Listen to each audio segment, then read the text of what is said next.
Hello प्यारे बच्चों, आज की कहानी का नाम है दुश्मन को हकीर ना समझो। एक दफ़ा का जिक्र है, एक खरगोश धूप भरे खेत में पुरसुकून बैठा था। उसके इर्द गिर्द उसके छोटे बच्चे सब्ज घास और रंग बिरंगे फूलों में उछलते और खेलते थे। दिन रोशन था और सब कुछ पुरसुकून और खुशगवार लग रहा था। अचानक ऊपर से एक साया गुजरा और खरगोश चौंक कर ऊपर देखने लगा। उसने देखा कि एक बड़ा उकाब तेज रफ्तार से उनके बच्चों की तरफ झपट रहा है।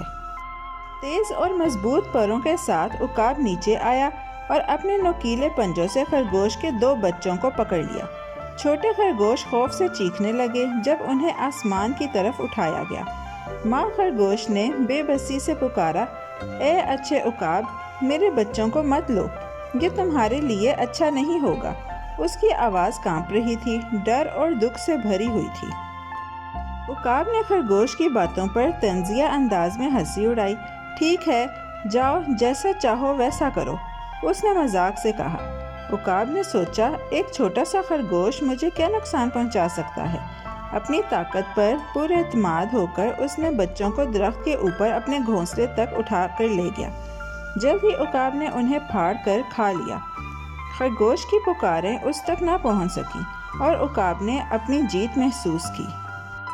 उसी वक्त बच जाने वाला खरगोश दूसरे खरगोशों को उकाब के बुरे अमल के बारे में बताने दौड़ पड़ा। खरगोशों का एक गिरोह इकट्ठा हुआ। उनकी आंखें गुस्से और अज़्म से भरी हुई थीं। हम भी उकाब को ऐसा सबक देंगे कि वो उसे याद रखेगा, एक बहादुर खरगोश ने कहा। दूसरे सर हिलाकर उसकी बात से मुत्तफिक हुए और बदला लेने के लिए साथ मिलकर काम करने को तैयार हो गए। उस रात अंधेरे के पर्दे तले खरगोश दरख्त की जड़ खोदने लगे जहां उकाब का घोंसला था। वो एहतियात से मगर लगातार मिट्टी हटाते और नन्हे पंजों से जड़ें ढीली करते रहे। चांद नरम रोशनी दे रहा था और उनके अज़्म भरे चेहरे रोशनी में दिखाई दे रहे थे। एक एक करके खरगोश अपनी बारी लेते और काम को बगैर रुके जारी रखते। जब सुबह करीब आई तो खरगोश झाड़ियों में चुपचाप छुप गए और सब्र से इंतज़ार करने लगे। वो थोड़ी देर आराम करते मगर उनका मंसूबा अभी ख़त्म नहीं हुआ था। दूसरी रात वो दोबारा खोदने आए। उनका एक दूसरे के साथ काम और मजबूत अज़्म पहले से ज़्यादा था। खरगोश छोटे थे मगर मुत्तहिद होकर वो उस बड़े दरख्त को कमज़ोर करने लगे जिस पर उकाब का घोंसला था। तीसरी रात तक दरख्त की जड़ें इतनी कमज़ोर हो गई थीं कि मजबूत तना अब अपना वज़न ना संभाल सका।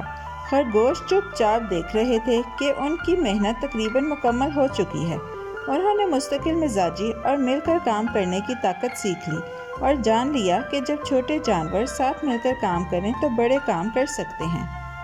फिर इत्तेफाक से उसी रात एक ज़ोरदार तूफान जंगल में आया। हवा ज़ोर से चलने लगी और बारिश तेज़ होकर बरसी। कमज़ोर दरख्त तूफान की ताकत बर्दाश्त न कर सका। एक ज़ोरदार गिड़गिड़ाहट के साथ दरख्त अपनी जड़ों समेत उखड़ गया और दूर जा गिरा। उसके ऊपर वाला उकाब का घोंसला भी साथ गिर पड़ा। उकाब और उसके बच्चे जो घोंसले में महफूज थे वो सब उसी के साथ तबाह हो गए। तूफान के बाद जंगल में खामोशी छा गई और खरगोश अपने छुपने की जगहों से बाहर झांक कर देखने लगे कि उनका मंसूबा कामयाब हो गया है। वो उकाब जिसने उनका मजाक उड़ाया और उन्हें हल्का समझा, उसने भारी कीमत अदा की। खरगोश खामोशी से अपनी फतह का जश्न मनाते रहे, जानते हुए कि हिम्मत, इत्तेहाद और साबित कदमी ने फ़र्क बनाया था। उन्होंने समझा कि छोटे और नज़र में कमज़ोर दिखने वाले भी जब इकट्ठे अमल करें तो बड़े खतरात पर काबू पा सकते हैं। उनकी सोच समझकर की गई मंसूबाबंदी और टीम वर्क ने एक ताकतवर दुश्मन को शिकस्त दी। जंगल में ये सबक गूंजा कि कोई भी, चाहे वो कितना ही ताकतवर क्यों ना हो, उसे छोटों को हल्का नहीं समझना चाहिए। खरगोश पुरअमन, चौकस और मुत्तहिद रहते रहे और उनकी बहादुरी की कहानी जंगल के सब जानवरों में सुनाई जाने लगी। खरगोशों की हिम्मत और इत्तेहाद ने उनकी बरादरी को महफूज रखा और यह सबक दिया कि तादाद में ताकत होती है और सोच समझकर की गई मंसूबाबंदी फ़ायदा देती है। प्यारे बच्चों, आज की कहानी यहाँ ख़त्म होती है। بہت جلد ہم ایک نئی اور دلچسپ کہانی کے ساتھ واپس آئیں گے. Bye bye. بچوں کیسی لگی آپ کو یہ کہانی؟ ایسی ہی مزیدار کہانیاں سننے کے لیے ہمارے چینل کو لائک، سبسکرائب اور شیئر کرنا مت بھولیے گا. Bye bye.